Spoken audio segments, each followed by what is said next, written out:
इमाम ज़माना वॾी शान वारो इमाम ज़माना सभिनी खे प्यारो इमाम ज़माना वॾी शान वारो इमाम ज़माना वॾी शान वारो वॾी शान वारो इमाम ज़माना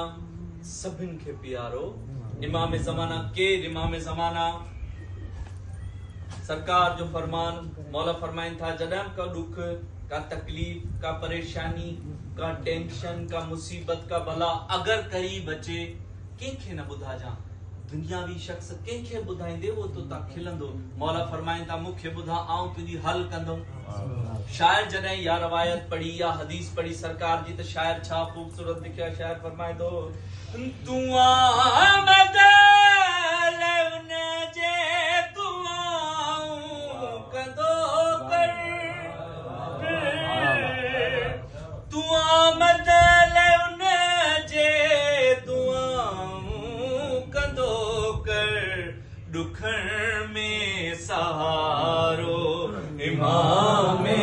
ज़माना दुखण में सहारो इमाम ज़माना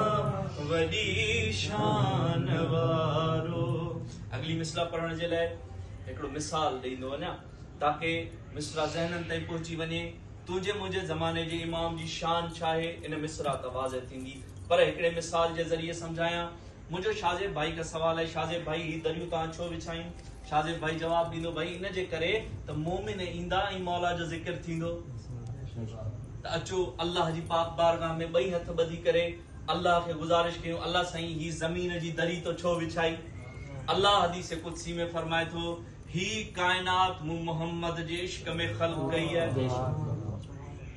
अचो वरी हथ ॿधी करे अल्लाह जी बारगाह में अर्ज़ कयूं मालिक अगर ही कायनात मोहम्मद जे इश्क में ख़ल्क़ थी त बज़ाहिर मोहम्मद आया ऐं विया हलिया छो जो शाज़ेब भाई असां जॾहिं वेंदासीं त तव्हां ही वेड़े छॾींदो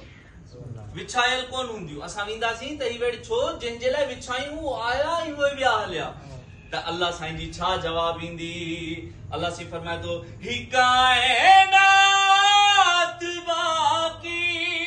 असद के में जंहिंजे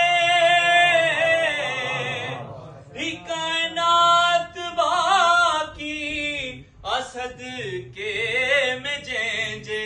ही सद को असारो इमाम ज़माना मोहम्मद वाले मोहम्मद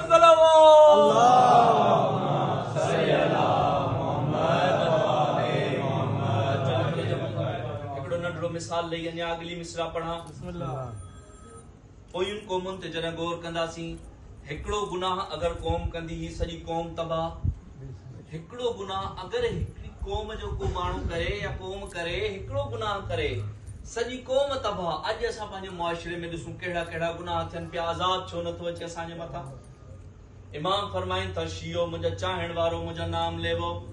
ऐं मुंहिंजा मुहिबो जंहिंजे दिल में इमाम जी मोहब्बत आहे इमाम उन जे लाइ फरमाइनि था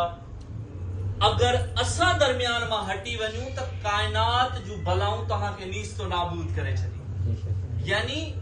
अज़ाब अगर टरियल आहे त कंहिंजे सदके इमाम जे सदके त शायर छा थो फरमाए अज़ाब खुदा जो टरियल असां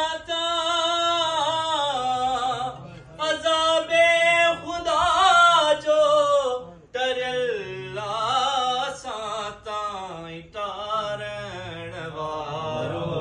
इमाम ज़माना वॾी शान वारो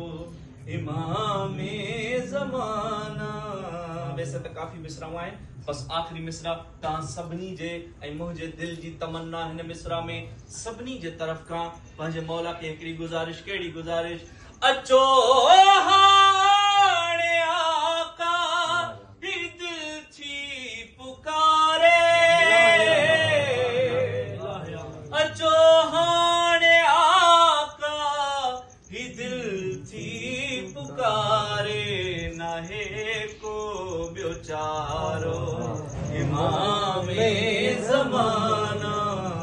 बाबा से बुलंद सलवा।